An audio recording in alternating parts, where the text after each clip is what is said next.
The delegate from Newport News, Delegate Price.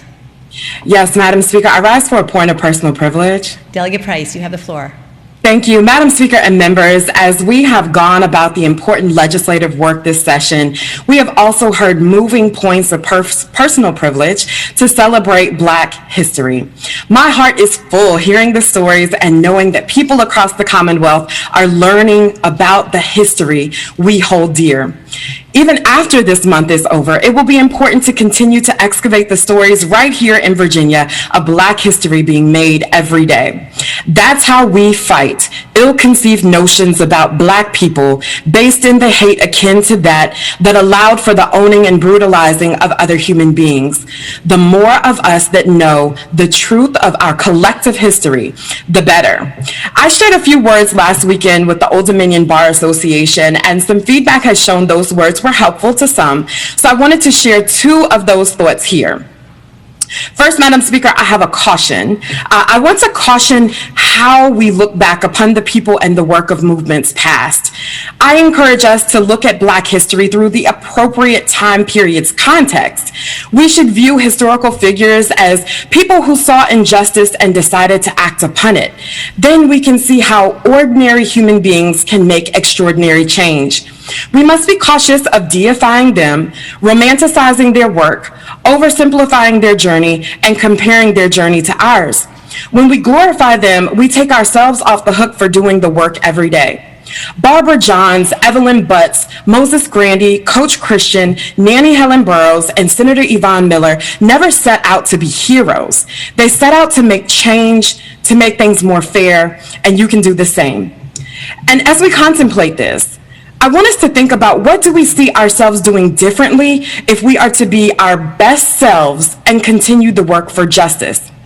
In Amanda Gorman's poem, The Hill We Climb, she says, "Somehow we weathered and witnessed a nation that isn't broken, but simply unfinished." I'll repeat, somehow we weathered and witnessed a nation that isn't broken, but simply unfinished. Sometimes all of this does feel broken.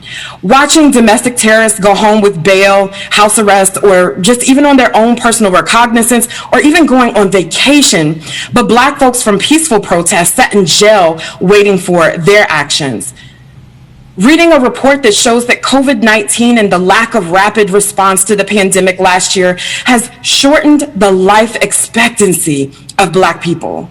Knowing that some corporations have made profits like never before, while job loss amongst Black women skyrockets. Hearing from people still waiting for their unemployment benefits, not hearing answers to questions about the conditions inside of prisons, having attended Zoom funerals of family friends due to COVID. Hearing from those struggling with evictions, lack of equal educational opportunities, and witnessing desperate access to the vaccines. Though with all that's going on, things may feel broken. It's the second half of her sentence for me. Amanda shows us that she has hope with her words when she says the nation is unfinished. Because guess what? Y'all, that means there is space for change and there is space for a different outcome than what we currently have.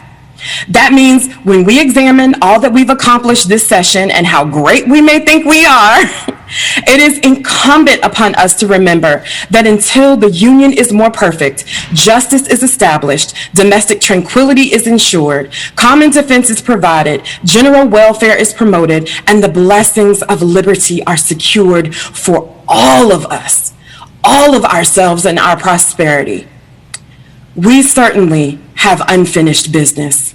We can all make a difference in our own way, ordinary people being the change and doing the work. Thank you, Madam Speaker.